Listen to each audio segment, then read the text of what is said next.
Les bendigo en el nombre de Jesús el Cristo. Había un empresario, era un hombre ya de mucha edad, ya era muy mayor, era una persona multimillonaria, pero ya no tenía mucha fuerza física, ¿verdad? Porque era tan mayor. Y de repente ocurrió una gran desgracia. Secuestraron a su hijo pequeño. Él tenía 3 hijos y al hijo pequeño lo secuestraron. Por supuesto, era una situación muy difícil. Él que amaba tanto a su hijo,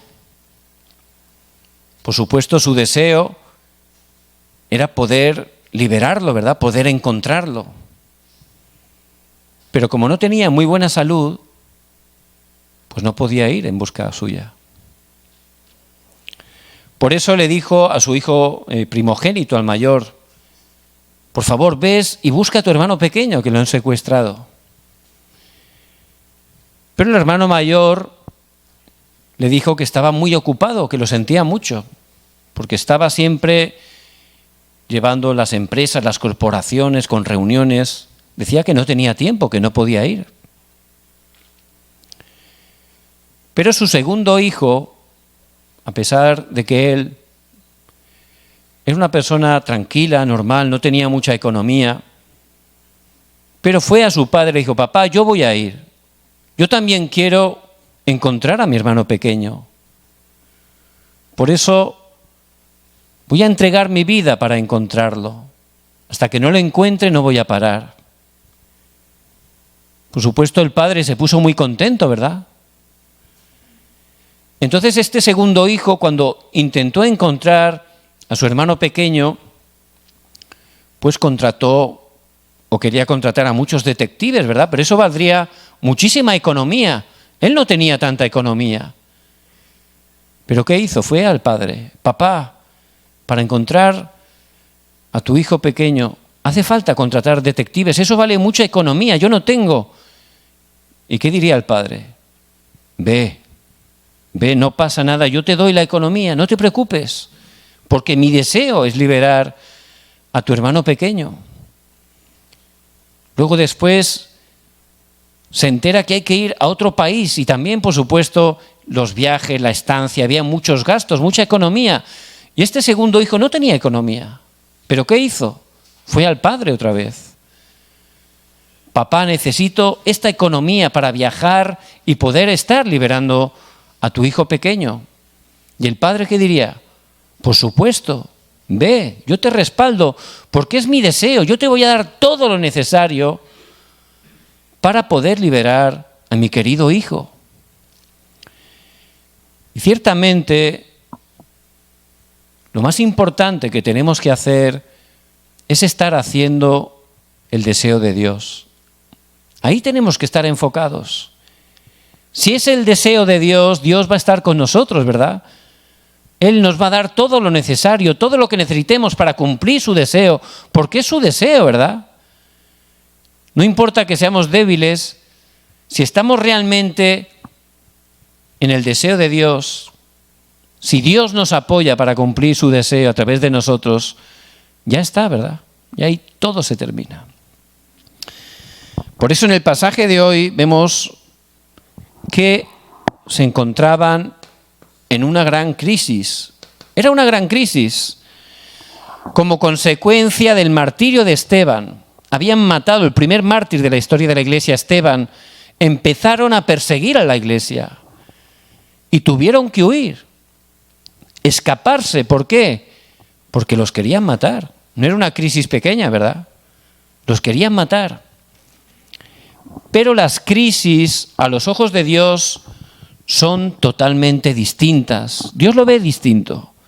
Dice en Isaías 55:9: como son más altos los cielos que la tierra, así son mis caminos más altos que vuestros caminos, y mis pensamientos más que vuestros pensamientos.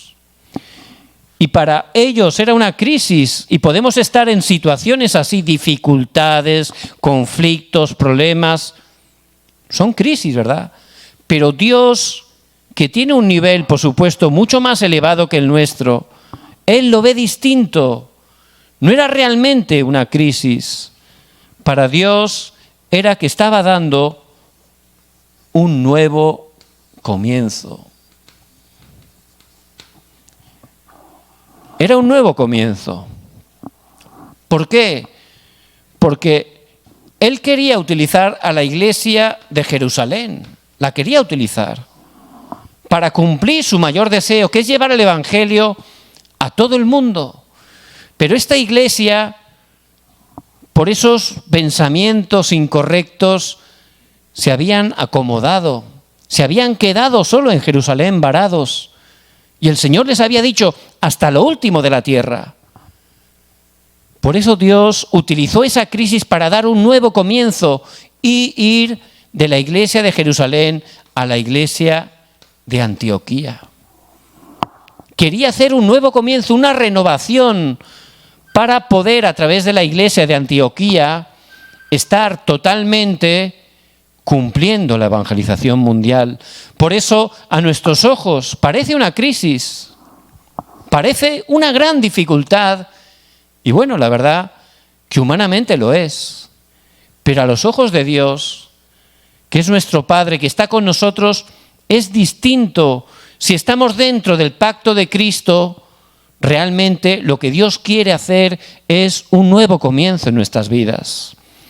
Por eso vemos el profeta Elías, cómo atemorizado por la reina Jezabel, que lo había totalmente, le había dicho que lo iba a matar. En ese momento vemos que Elías huyó grandemente, ¿verdad? Y se fue al desierto. ¿Hasta qué punto? Hasta que debajo de un enebro oró con las pocas fuerzas que tenía y que dijo, Señor, quítame la vida. Estaba en una crisis. Pero para Dios es distinto. Era realmente un nuevo comienzo. Por eso en ese momento de mayor necesidad, Dios no dejó solo a Elías. Envió un ángel, le dio alimento. Envió un segundo ángel, le dio alimento. Hizo que fuera al monte Horeb. Y en el monte Horeb, allí el Señor, a través de darle la palabra, a través de un silbo apacible, vemos como Elías pudo recibir la fuerza espiritual. Cuando recibimos la fuerza, el poder espiritual, ciertamente, ahí hay un cambio, hay una sanidad.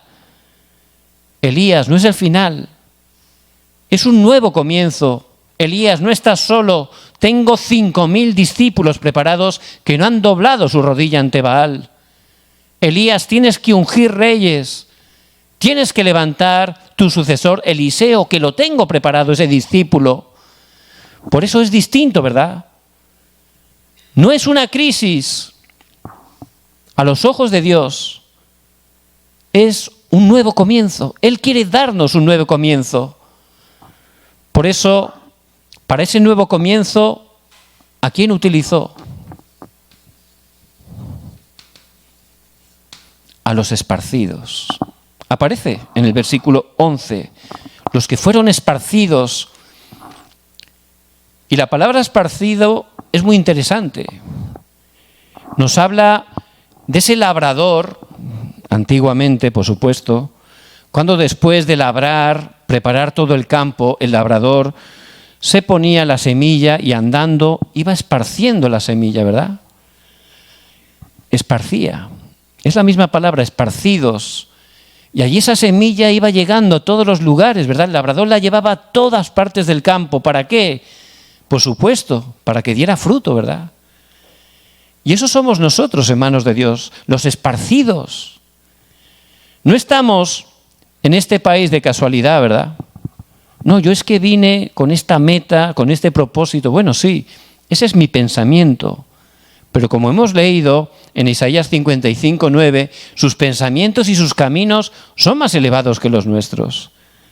Bueno, sí, yo creía que venía a hacer esto, a conseguir lo otro, pero es Dios. Dios que es soberano, en su soberanía absoluta, Él me ha traído aquí.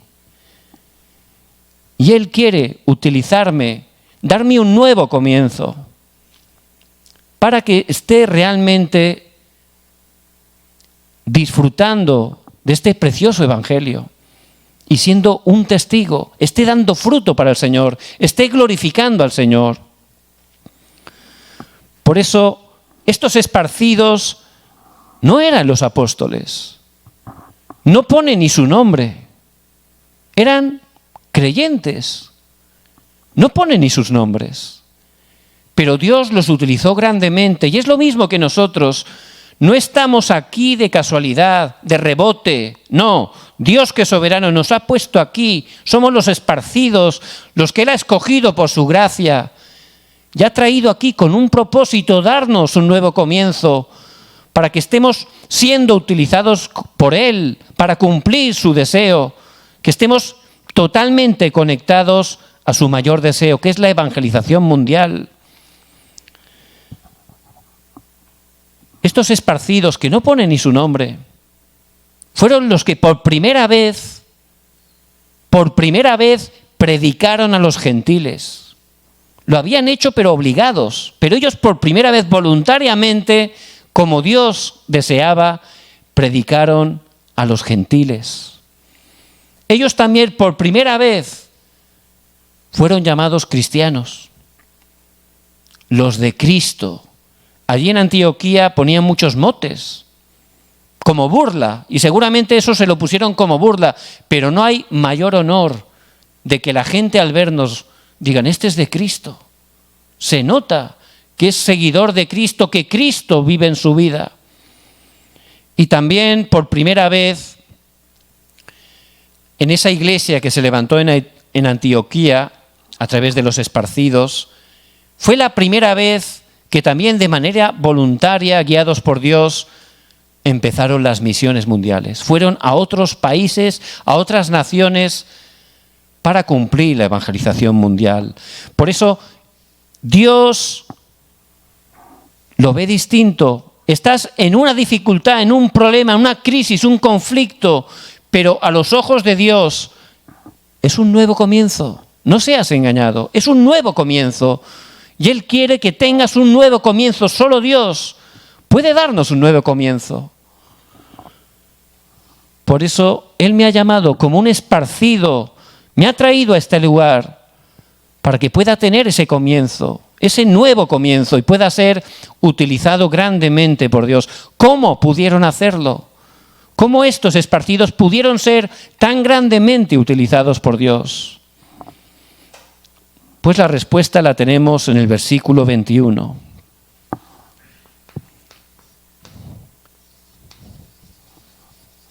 Y la mano del Señor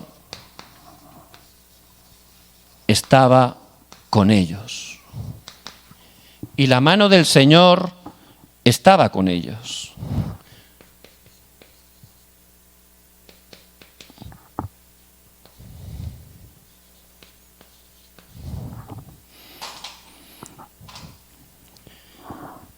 La mano del Señor estaba con ellos. Y yo les bendigo que la mano del Señor esté sobre cada uno de nosotros. ¿Qué significa eso? Es como el empresario, ¿verdad?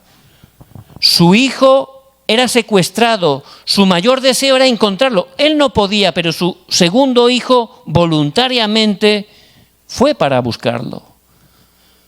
Por eso el padre le apoyaba, la mano del padre estaba sobre él. ¿Qué necesitas? Plata, economía, yo te apoyo, porque es mi deseo. Si estamos en el deseo de Dios, ahí la mano del Señor va a estar con nosotros. Y si Dios está con nosotros, ¿quién contra nosotros? Si Dios ciertamente nos apoya, ¿quién puede bloquear? ¿Quién puede parar? Y estos esparcidos, que humanamente eran débiles, no eran personas poderosas humanamente, ellos fueron grandemente utilizados en ese nuevo comienzo porque la mano del Señor estaba con ellos.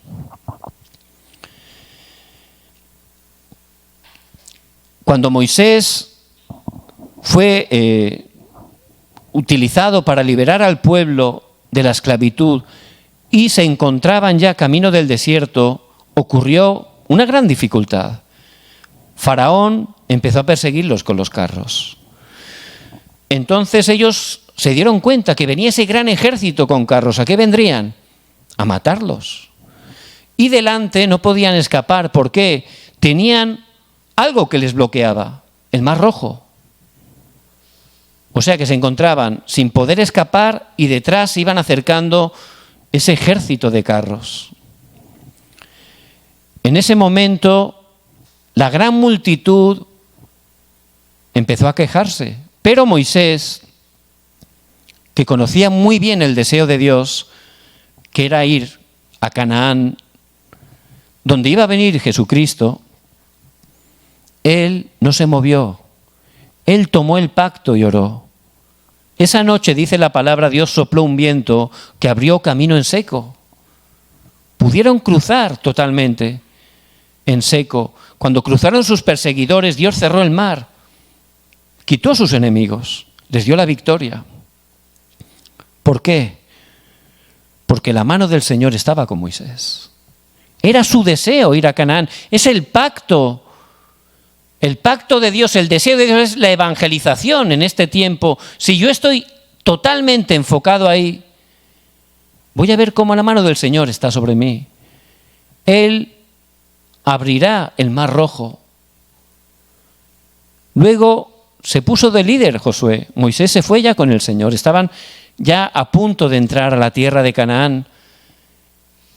Y entraron liderados por Josué, pero había una gran dificultad. La primera ciudad que tenían que conquistar era una ciudad amurallada, Jericó, unas murallas absolutamente imposibles de conquistar.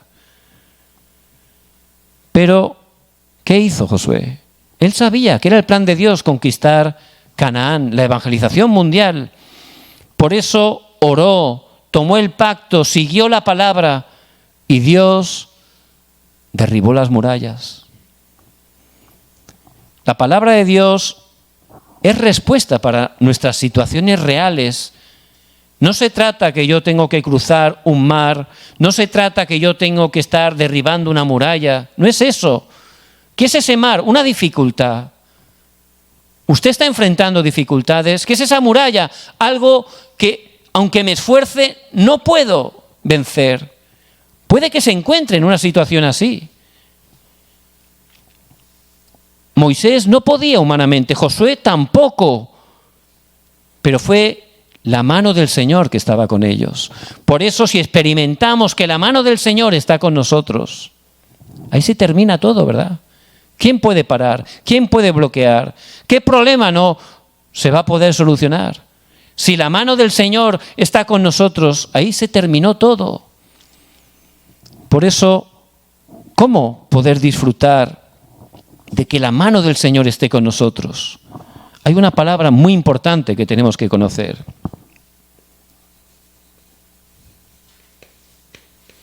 Lo absoluto. Siempre nos fijamos en lo físico, en lo material, en lo temporal, ¿verdad? Son las cosas que nos importan y son las cosas por las que somos movidos. Pero lo absoluto significa lo que es de Dios. Y las cosas de Dios son eternas, ¿verdad? Si Dios da algo, si hace algo, no puede nadie impedir eso, ¿verdad?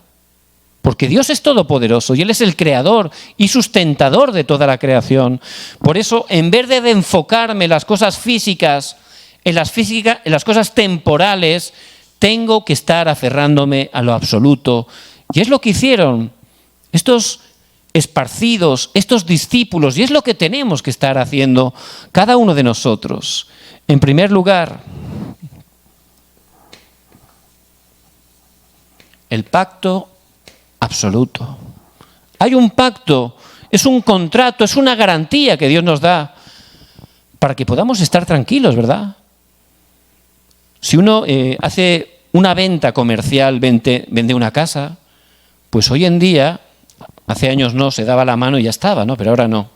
Hay que dejarlo bien concreto en un contrato, ¿verdad?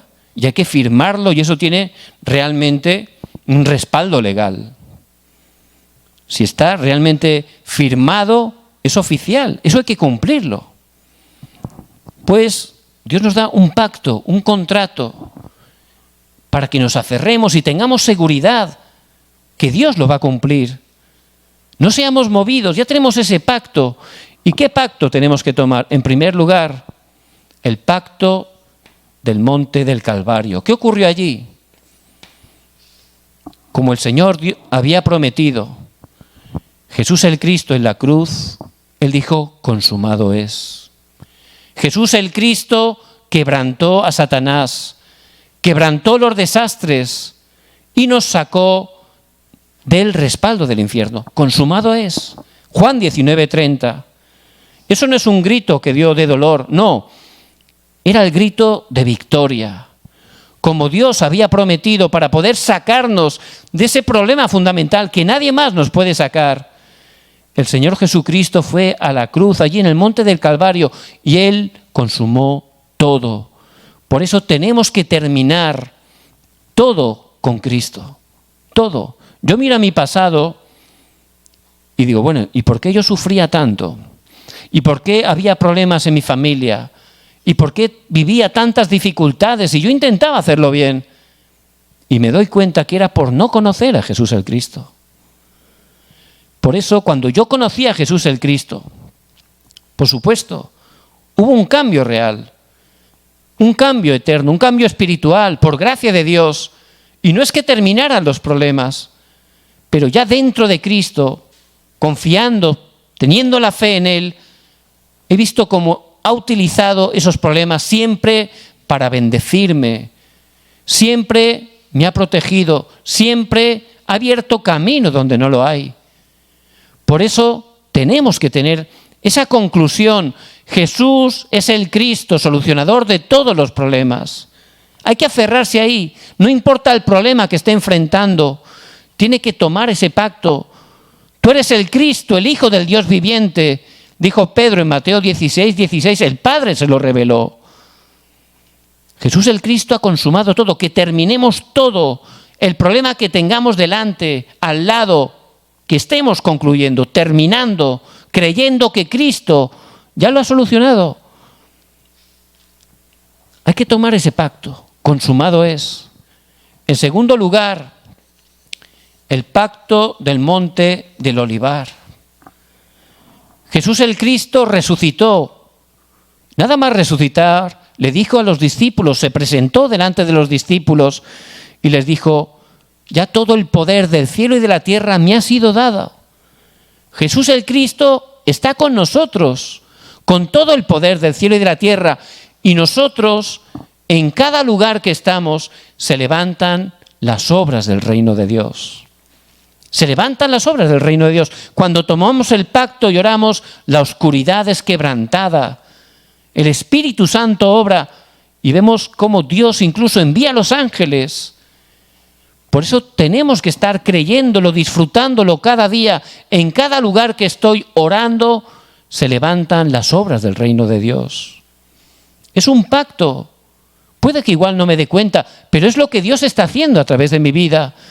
Por eso tengo que aferrarme. Consumado es la misión, las obras del reino de Dios. Y como soy débil, también hay un pacto en el aposento alto de Marcos. ¿Cuál es? Solo con el poder del Espíritu Santo. El Espíritu Santo ya mora en nosotros y Él nos da el poder. Somos débiles, es verdad, pero el Espíritu Santo nos da el poder para ser testigos. Por eso, fíjense qué bendiciones tenemos ya. Estos esparcidos que tenían sus dificultades, no eran personas, como he dicho antes, con un gran respaldo. Ellos tenían totalmente su seguridad en lo absoluto. Y este pacto es absoluto porque es Dios el que lo ha hecho, el que lo ha dado, para que no seamos movidos. Y cada día yo tengo que aferrarme. Tú eres el Cristo, el Hijo del Dios viviente. Tú has solucionado todo, terminar todo. Cuando viene un problema, confesar, tú eres el Cristo y empezar a orar para que el reino de Dios se establezca. La oscuridad se va y estás recibiendo el poder. Señor, lléname con tu Espíritu Santo, porque solo con el poder del Espíritu Santo podemos ser testigos. Es el pacto que nos tenemos que aferrar cada día. Y es lo que cada día los esparcidos podían aferrarse. No solo el pacto absoluto, en segundo lugar, también el itinerario absoluto. Una vez entramos en el pacto, es como si entramos en un tren. No sé si han viajado en el KTX de Corea, que es bien rápido, ¿verdad? Entonces uno monta al tren y bueno, la verdad, has comprado el ticket con el destino, pero no sabes cuál es el itinerario, el camino que va a tomar ese tren hasta llegar ahí, ¿verdad? Yo por lo menos no lo sé. Hay trenes que hacen paradas en diferentes sitios, pero yo no lo sé. Yo sé que he comprado un ticket para ir a ese lugar y yo sé, no sé por qué, pero yo creo que voy a llegar. Aunque no soy el conductor ni sé el camino, pero yo creo que voy a llegar, ¿verdad? Porque está escrito en el ticket, ¿verdad? Nosotros dentro de Cristo también es como si hemos montado en un tren, vamos por un itinerario. Y tenemos que estar tranquilos, ¿verdad? Porque ¿quién conduce ese tren? Cristo, ¿verdad? Y Él nos va a llevar a ese destino, ¿verdad? Un destino de bendición para utilizar nuestras vidas, para proclamar el Evangelio. Por eso yo tengo que estar tranquilo. A veces el tren irá a la izquierda, pero yo no me tengo que poner nervioso. Yo sé que hace falta ir a la izquierda porque el conductor tiene que ir por ahí para llegar al destino. A veces iré a la derecha, a veces subiré o a veces habrá una bajada. Pero yo estoy tranquilo en el tren, yo no me preocupo por eso. Cuando uno está en el tren, pues puede venir una tormenta, ¿verdad? ¿O no? Hay veces que vienen tormentas y viene granizo y viene un gran viento. Pero si estoy dentro del tren, no me toca, ¿verdad? ¿Por qué? Porque estoy dentro del tren. Si estuviera fuera sería difícil, pero ya estoy dentro del tren. Puedo estar tranquilo, relajado, sentado, orando, glorificando a Dios, porque a mí no me toca. Aunque haga mucho frío, estoy calentito dentro, ¿verdad? O a la inversa. Por eso dentro de este pacto de Cristo ya vamos por el itinerario. Él nos guía. El Espíritu Santo nos guía. Dentro del pacto Él está llevándonos por el itinerario. Y a veces puede ser difícil, a veces puede ser bonito, a veces menos bonito, pero 100% tenemos que tener seguridad que el Señor nos está llevando al destino, a su propósito, a esa misión que tiene para nuestras vidas. Por eso, para no ser movido en este itinerario, lo más importante es el hoy, ¿verdad? Es hoy. Porque a veces uno se preocupa por el pasado. Pero aunque te preocupes, ¿puedes cambiar el pasado? Eso ya está, ¿verdad? O a veces estamos siempre con el futuro. Y esto, y voy a hacer esto. Pero el futuro no ha llegado todavía. Es más, el futuro será lo que hagas hoy. Lo que hagas hoy va a influir en qué tipo de futuro vas a tener, ¿verdad? Por eso el mismo Señor dice que no os afanéis por el día de mañana, porque cada día tiene su propio afán. Lo importante es el hoy. Este día es un día que nunca más vamos a vivir. Es un día irrepetible, único. Un día donde nuestro amado Dios tiene cantidad de bendiciones para nosotros. Pero si uno está este día pensando, bueno, mañana tengo que ir al médico, mañana tengo que ir a comprar esto, se pasan las 24 horas, estás preocupado por algo que hoy no puedes solucionar. Por eso el hoy, el Señor lo dice, no os afanéis por el día de mañana, el hoy es muy importante. Por supuesto, voy en el itinerario, Dios me va a llevar al destino, pero yo tengo que disfrutar cada día, porque cada día Dios tiene oportunidades para proclamar el Evangelio. Por eso, cada día tengo que disfrutar que Dios vivo está junto conmigo. Cada día yo tengo que tener ese sistema, esa manera de disfrutar que Dios vivo está conmigo. Él es espíritu y Él está conmigo 24 horas. Yo tengo que disfrutar de esa bendición. Cada día Tengo que disfrutar que Dios está conmigo. Principal, ¿cómo? Tomando la palabra. Un hermano me comentaba que estaba leyendo la Biblia y que estaba recibiendo mucha gracia. Eso es, cada día, mi palabra de hoy, cada día. Porque no solo de pan vivirá el hombre. Uno a veces no la lee y se piensa que es un libro pesado. Bueno, son 66 libros, es un compendio. ¿Por dónde voy a coger eso? Es muy difícil, por arriba, por abajo, se me hace inmenso. Pero no es así. La palabra es palabra de Dios. La palabra de Dios es alimento para nuestra alma. Es viva y eficaz. Y es más dulce que la miel. Por eso, si empezamos cada día a estar leyendo la palabra, memorizando, escuchando, leyendo la palabra, es la manera de experimentar que Dios está junto con nosotros. Porque Dios es vivo y Él nos habla a través de la palabra. También Él nos responde. Y cada día tengo que estar disfrutando de las respuestas de Dios. ¿Y eso cómo? A través de la oración de hoy. La oración de hoy. 24 horas tengo que estar orando, viendo la respuesta. ¿Cuál es la mayor respuesta? Que Dios está junto conmigo, ¿verdad? Esa es la mayor respuesta. ¿Quién me puede quitar eso? Nadie. Y en Él tengo la vida. Por eso, cada día, la palabra de hoy. Cada día, la oración de hoy. Ahí veo la respuesta. ¿Cuál es la mayor respuesta? Nada más orar. Aunque tenga un gran problema, que soy movido, en cuanto oro, ocurre un milagro. Dios me da paz.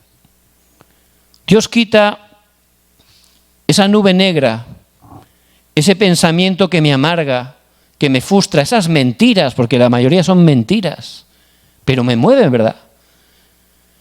Por eso hoy es muy importante. Cada día tengo que tener ese sistema de tomar la palabra, disfrutar con la palabra, que Dios vivo está junto conmigo. De disfrutar esas respuestas a través de la oración. Tengo que orar cada día. Y también de esa manera el Señor está haciendo esas obras de salvación. Cada día. Y Él, por supuesto, quiere utilizarme. Por eso si cada día yo tomo la palabra y estoy disfrutando de la oración, ¿qué es lo que ocurre? El evangelismo. Eso es lo que ocurre. El Señor hace el evangelismo a través de aquellos que están disfrutando que Dios está con ellos. A través de aquellos que cambian todas sus circunstancias en oración. No solo problemas, también las cosas buenas. Hay que agradecer a Dios, ¿verdad? No solo orar cuando hay un problema o dificultad, no. Cuando tengo una respuesta, hay que darle gracias a Dios. Cuando hay un día que no pasa nada, hay que darle gracias a Dios, porque todo es por gracia de Dios. Por eso, vamos, por gracia de Dios, tomando el pacto en ese itinerario. Él nos lleva. Podemos disfrutar en el tren. Es muy cómodo. Para no ser engañado, cada día ten ese sistema de los 3 hoy, la palabra de hoy. De esa manera disfrutamos que Dios está junto con nosotros. La oración de hoy, disfrutando las respuestas, y el evangelismo de hoy. Ver cómo Dios cada día nos utiliza para proclamar el evangelio. Y es lo que los esparcidos estaban disfrutando. Por eso de esa manera veremos que la mano del Señor está con nosotros. La mano del Señor está con nosotros. Solo de esta manera, bien cómoda, ¿verdad? ¿Y qué ocurrirá? Ahí viene totalmente el objetivo absoluto. Es absoluto porque es el objetivo que Dios va a dar. Y si Dios lo da, como he dicho antes, nada ni nadie lo puede impedir. Estos esparcidos eran débiles, pero cada día tomaban el pacto absoluto de Dios.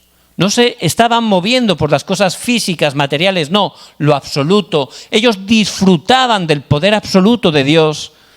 Cada día, con ese sistema espiritual que tenemos que tener, la palabra, la oración y el evangelismo. Y ahí se cumple, Dios cumple ese objetivo absoluto. Vemos cómo llegaron allí a Antioquía y por primera vez, dice el versículo 21, empezaron a hablar a los gentiles. Y dice, y un gran número creyó y se convirtió al Señor. Un gran número. Eso lo hace Dios. La mano del Señor estaba con ellos. Por eso Él tiene esas personas preparadas en nuestros campos. Y entre ellos, ¿qué hicieron? Se levantaron los discípulos, porque la llave para cumplir la evangelización mundial son los discípulos. Y si la mano del Señor está con nosotros, en cada uno de nuestros campos, Él nos va a hacer encontrar con esos discípulos. Por eso, ¿qué dice versículos 25 y 26? Dice que la iglesia de Jerusalén, escuchando los rumores de la gran obra que Dios había levantado, enviaron a Bernabé. Bernabé era un buen hombre, un hombre con un corazón muy abierto. Y viendo que la mano del Señor estaba con ellos, viendo la gran gracia que se estaba manifestando, se fue a Tarso donde estaba Saulo, Pablo, y lo llamó. Y durante un año, se juntaron un año levantando los discípulos. De toda esa cantidad de gente que se había convertido, durante un año estuvieron haciendo entrenamiento. Porque tenemos que prepararnos. No es solo conozco a Cristo a mi manera y ya está, así no funciona. Necesitamos hacerlo a la manera de Dios. Necesitamos conocer la palabra, ser instruidos en la palabra. También entender la oración y disfrutar el evangelismo. Durante un año, Bernabé y Pablo, de manera concentrada, pudieron levantar realmente a esos discípulos. Y Dios quiere que encontremos esos discípulos y que estemos nutriéndolos, ayudándolos a que sean creyentes maduros, que se establezcan en la iglesia, para que luego también puedan estar a su vez reproduciéndose espiritualmente, haciendo otros discípulos. Por eso, por primera vez, dice que la gente, al verlos, como he dicho antes, les llamó cristianos. Habían cambiado sus vidas totalmente, eran los de Cristo. ¿Y qué ocurrió también? Se levantó una gran crisis, les dijeron que había una gran crisis económica, pero en el versículo 29 y 30, ahí dice que los discípulos, ya eran discípulos, entregaron todo lo que tenían para apoyar la iglesia de Jerusalén. Una iglesia que se terminaba de levantar. Recibió tanta gracia, incluso la economía de la luz que Dios tiene preparada para las misiones, para el evangelismo, que pudieron bendecir ellos a la iglesia de Jerusalén. Eso es totalmente la economía de la luz. Y ciertamente, si la mano del Señor está con nosotros, esas son las obras que se van a levantar. No importa que seamos débiles, que no tengamos un gran respaldo. Si nos aferramos al pacto absoluto, si empezamos a disfrutar cada día de ese itinerario absoluto, es el objetivo que vendrá. Dios empezará a cambiar nuestras familias, empezará a cambiar el lugar donde estudiamos, donde trabajamos, nuestro campo. Y ahí se estará levantando el movimiento de la evangelización mundial. Por eso, que en este día podamos aferrarnos a lo absoluto, a las cosas de Dios. Si empezamos a aferrarnos a lo absoluto, vamos a experimentar que la mano del Señor está con nosotros. ¿Podemos tener una crisis? Bueno, eso está dentro de la soberanía absoluta de Dios. Somos enviados a un nuevo lugar. Eso es el plan absoluto de Dios. Por eso hay que tomar el pacto absoluto, disfrutar del poder del itinerario absoluto y llegará ese objetivo absoluto de Dios. Les bendigo en el nombre de Jesús el Cristo, que estén tomando esta palabra que Dios nos da y que Él mismo va a cumplir en nuestras vidas y a través de ellas.